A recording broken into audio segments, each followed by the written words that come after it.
자, 여러분, 월급 받은 만큼만 일한다 해서 월급 받은 만큼이라는 그 일의 양을 누가 정할 수가 있을까요? 퇴사를 결정하기 전에 반드시 점검해보라고 권하고 싶은 질문이 있으실까요? 아, 네.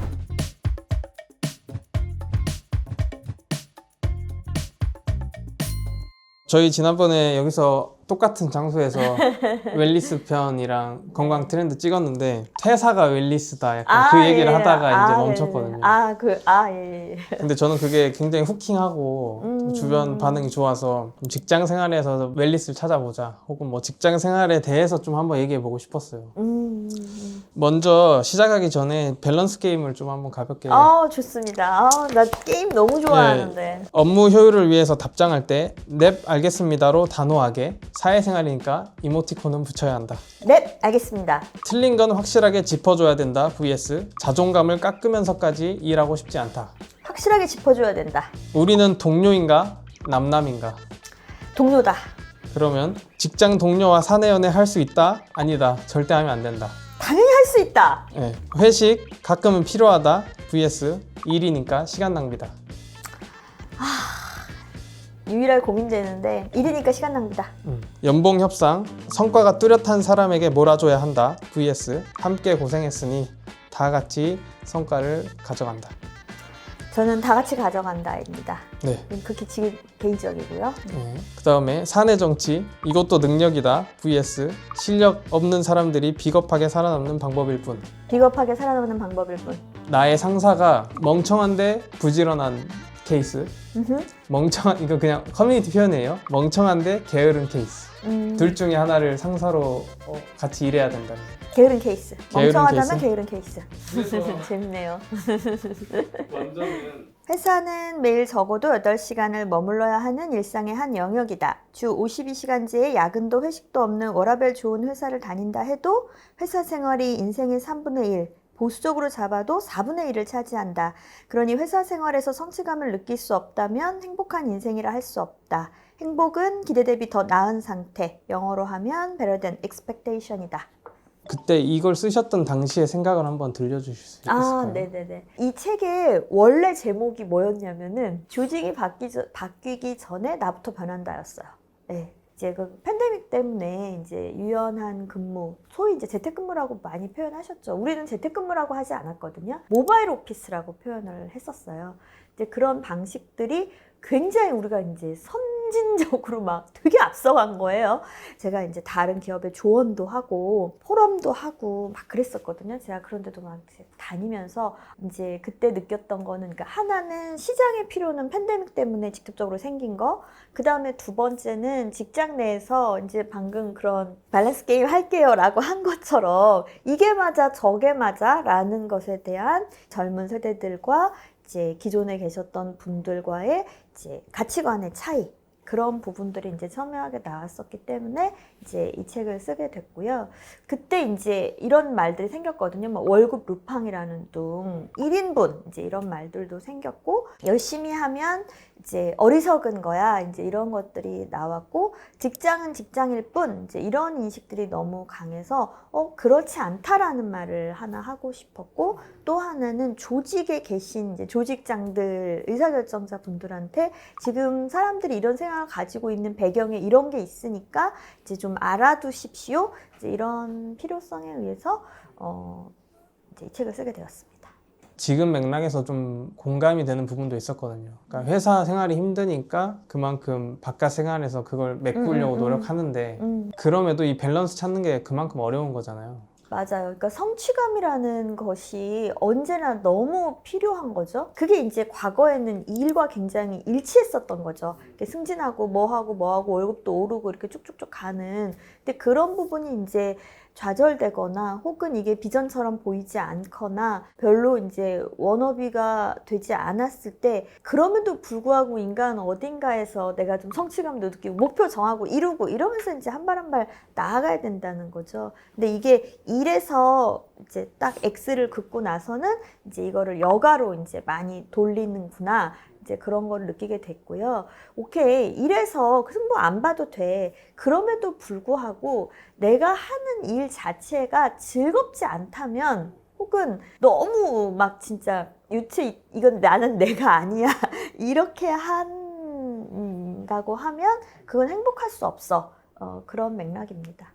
보통 그러잖아요. 막 이제 유튜브나 이제 채널에서 너가 좋아하는 일을 해야 한다. 근데 이제 대부분은 이런 말을 많이 하거든요. 자아 실현을 할 수 있는 사람 극소수고 근데 성공했기 때문에 하는 말이다. 일반 사람들은 좋아하는 일을 어떻게 하냐. 뭐 이런 반응들이 많거든요. 맞아요, 맞아요. 이거 어떻게 해야 되나요? 그게 저는 이제 좋아한다는 것을 약간 그 말에 이제 좋아한다는 것은 무엇인가 이 얘기를 같이 하고 싶어요. 진짜 꿈이란 무엇인가, 자아 실현이라는 건 무엇인가. 뭐 어떤 사람이 예를 들어서 무슨 뭐 저라고 칩시다. 저가 조사회사에 들어갔어요. 내가 그게 꿈일 수가 있나? 이런 생각이 들어요. 난 조사회사가 뭔지도 모르고 생전 처음 들어본 회사에 들어갔는데 내가 여기서 이제 막 승진해갖고 막 인센티브 받는 게 내 자아실현이라고 할 수가 있나? 내가 이걸 좋아한다고 할 수 있나? 없어요. 네, 없었고 그러기는 사실은 쉽지가 않아요. 왜냐하면 내가 그 일을 모르는데 어떻게 그거를 꿈꿀 수 있겠어요? 그러니까 내가 좋아하는 일을 해야 한다는 말을 문자 그대로 내가 알고 있는 보기 중에서 내가 좋아하는 일을 해야 돼. 이렇게 생각하면 그렇게 할 수 있는 사람은, 그 일을 실현할 수 있는 사람은 너무 적다고 생각해요. 너무 거창하게 생각하지 않으셨으면 좋겠어요.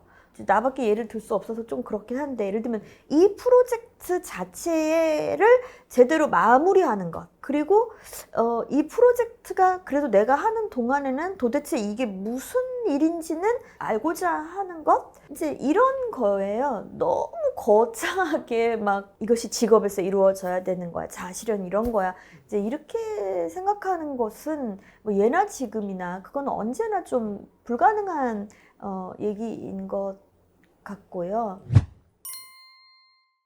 네, 단 서로서로 돕는다는 전제가 있어야 한다. 시간이 남으면 바로 손을 들어야 하고 반대로 힘들면 바로 도움을 청해야 한다. 그러기 위해 그만큼 친해져야 한다. 네. 제가 아까 밸런스 게임에서 실력 있는 자에게 몰빵이냐? 다 같이 고생하니까 나누냐? 해서 제가 후자를 선택했잖아요. 팀인 이유가 있다라는 거죠. 그럼 저는 이제 축구 경기하는 팀 많이 생각하는데요. 그 팀 내에서 이제 스트라이커가 되게 빛나고 그 사람이 이제 제일 잘하는 사람일지라도 이 사람이 잘 뛰기 위해서 당연히 수비도 필요하고 옆에 있는 사람도 필요하고 11명을 채우기 위해서 못난이도 한 명 필요하잖아요. 한 명이든 두 명이든 어쨌든 이 사람 수를 채우는 것도 필요하잖아요. 저는 그런 면에서 그렇게 이제 성과라는 것을 너가 이제 이만큼을 가져가고 나머지는 아니야라는 사고방식이 조금 팀이라면 있기가 좀 어렵다라는 주의예요. 이거는 개인의 가치관이에요, 사실은. 소장님 직장에서의 그 우정이 가능하다는 생각이신 것 같은데 그렇습니다. 사적인 관계의 우정과 어떻게 다른가요?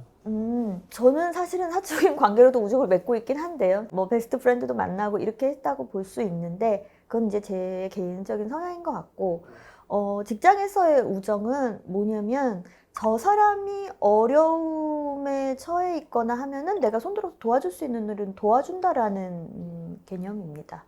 근데 내가 도와준다라는 것에는 나도 도움받을 수 있어라는 이제 그 생각인 거죠. 스스로를 너무 올가매지 말자고 과로하지 말자고 다짐하는 한편 스스로를 너무 올가매지 않는 이들을 받아들여야 하는 전혀 다른 방향의 과제를 안게 된 것이다. 그러니까 소장님 그런 생각을 가지고 계신데 별이 다른 동료든 그럴 때는 어떤 생각이 드시고 어떻게 하셨나요? 근데 여기서 이제 약간의 회의감이 드는 것은 뭐냐면 저는 사실 이렇게 조직에 있을 때는 진짜 우리가 플렉서블 워킹 거의 100% 플렉서블 워킹을 하면서 문제를 못 느꼈어요. 근데 어떻게 보면 맞춰준 거예요. 어떻게 보면 저 상사가 그걸 좋아하니까 플렉서블 워킹을 좋아하니까 다 그 플렉서블 워킹에 이제 맞춰준 거여서 라는 것을 이제 지금 깨닫는 것이죠. 그래서 내가 그렇게 맞출 필요가 이제 많이 없었던 거죠. 그러면은 참는 게 미덕인가요? 지금도? 아니죠. 저는 이제 그 이야기할 수 있는 관계가 제일 좋다고 생각하거든요. 제일 무서운 게 이제 말 안 하는 부부잖아요. 그런 것처럼 지금 우리나라의 이제 이 세대 갈등 같은 부분, 대신 직장에서의 이제 상사와 이 부하 직원 간의 갈등에 되게 중요한 부분이 뭐냐면 대화하지 않는 거라고 생각해요. 그러니까 이 사람들 생각이 다르고 이 사람들 생각이 다른데 서로 이야기를 안 하는 거죠. 그러니까 이게 참는 게 미덕이 아니죠. 이야기를 하고 타협을 하는 게 미덕이죠. 근데 지금은 말하지 않고 그냥 일방적으로 참고 있잖아요. 지금의 문제는 여기서 비롯되는 것이죠. 해결하기는 어려운 거죠. 해결해야죠. 응. 그러니까 지금 우리가 조금씩 변해서 마치 점심은 같이 안 먹는 거야 라고 하고 저는 이제 질문하시는 분한테 늘 이제 드리는 말씀이 정해요. 예측 가능성을 높여주세요 라고 말씀드리거든요. 그러니까 우리 수요일은 같이 밥 먹어 라고 정해져 있으면 그거에 대해서 불만 가질 사람은 없을 것 같아요. 그게 누군가의 이제 기분에 의해서 내지는 막 예측 불가능하게 막 일어나는 것을 사람들이 못 참아 하는 거잖아요. 그렇게 질서가 좀 잡혀가는 것처럼 새로운 질서가 만들어지는 것처럼 해결책이 뭔가요? 이렇게 해서 이제 뭐 이거예요! 답은 없지만 질서들이 만들어지겠죠. 정반합으로 만들어.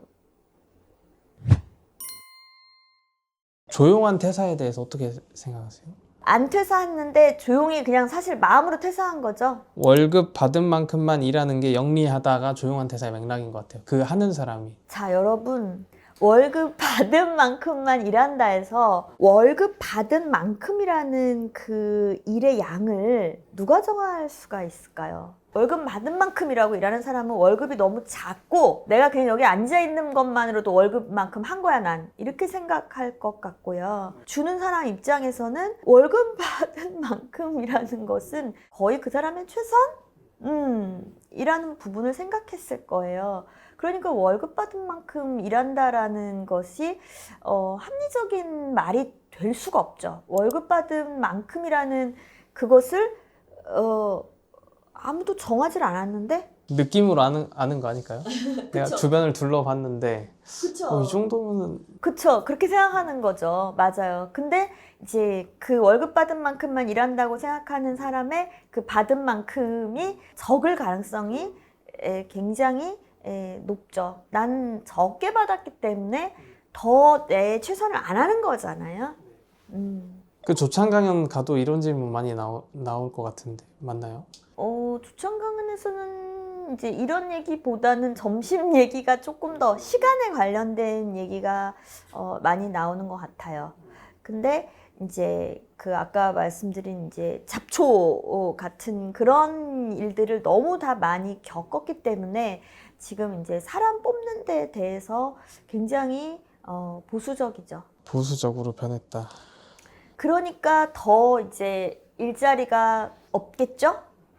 이게 지금 저는 이제 악순환이라고 생각하는데 오히려 유연성이 떨어지기 때문에 뽑아놓은 사람을 어떻게 할 수 없도록 법이 막혀 있기 때문에 오히려 뽑기가 더 무서운 거예요. 그러니까 굉장히 보수적으로 뽑을 거잖아요. 그러니까 일자리가 더 없잖아요. 그러니까 일자리를 얻는 게 너무 어렵잖아요. 그러니까 그 일자리에 들어간 순간 그만둔다는 거는 거의 생각하지 않을 거 아니에요. 그리고 내가 얼마나 어렵게 여기 들어왔는데, 그러니까 들어오는 자체가 목표인 거죠. 들어와서 일하는 게 목표가 아니고.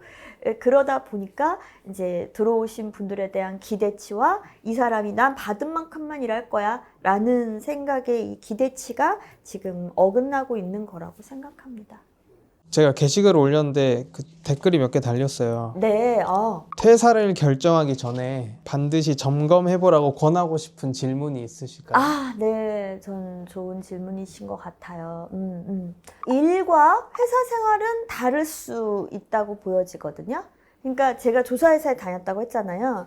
내가 이 일을 10몇 년 넘게 빅데이터 분석까지 합치면 20몇 년 넘게 하면서 나를 둘러싸고 있는 조직 그 주변의 사람들은 계속 바뀌었을 거잖아요. 어떤 때는 되게 좋고 어떤 때는 힘든 때도 있고 이렇게 했단 말이에요. 근데 지금 우리가 이제 얘기한 거는 이제 조직 생활이 일인 것처럼 이꼴로 얘기한 것 같아서 두 개 좀 구분해 보실 필요는 있을 것 같아요. 그러니까 퇴사 전에 내가 이 일을 좋아하나? 라고 하면 동일한 업종을 하는 다른 회사에 갈 수 있잖아요. 팀을 바꿔달라고 할 수도 있죠. 제가 예전에 있던 회사는 트랜스퍼 제도가 있었거든요. 저 팀 바꿔주세요. 이런 제도가 있었어요.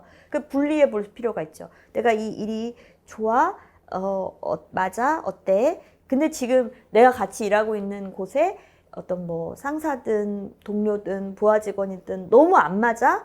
이걸 바꿀 필요가 있는지 이 두 개를 좀 구분해야 될 것 같아요. 퇴사하기 전에요. 네네네. 그러니까 일을 하는 데 있어서 내가 안 행복하다고 합시다. 그래서 이게 웰리스를 굉장히 해쳐요. 일은 일일 뿐 유체 이탈할 거야. 이 방향은 전 행복해질 수 없다고 믿는 사람인 거예요. 그럼 행복해져야 돼. 그리고 행복해지기 위해서 업과 주변 사람을 분리해서 생각했을 때 만약 주변이 문제라면 주변을 바꿀 수 있는 노력도 있을 수 있겠다. 나를 바꿀 수 있는 노력도 있겠죠. 나를 조용한 퇴사로 바꾼 거 아닐까요? 아, 그러니까 내가 지금 반대하는 것은 조용한 퇴사 쪽으로 바꾸는 것이 다른 아니라 쪽으로. 내가 할 수 있는 다른 쪽으로 바꾸는 게 좋겠다는 것이죠. 그러니까 보통은 진짜 다 돈 아니면 사람 문제 때문에 결정하는 것 같긴 한데 피하는 건지 새로운 곳을 찾아 떠나시는 건지 묻고 싶어요. 그러니까 새로운 곳을 찾아 떠나시는 거라면 대환영. 근데 피하는 거라면 다른 데서 똑같은 일이 일어날 가능성이 이제 높지 않을까. 근데 전 이혼 찬성자거든요. 앙금을 갖고 뭉개고 있는 것보다는 터쳐버리는 게 훨씬 낫다고 생각해요. 근데 이제 퇴사라는 게 다른 데로 이제 옮겨가서 내가 더 나은 쪽을 향하는 게 아니라 그냥 이걸 그냥 때려쳐 버리면 어떡해. 새로운 곳으로 가는 퇴사가 웰리스다. 그렇습니다.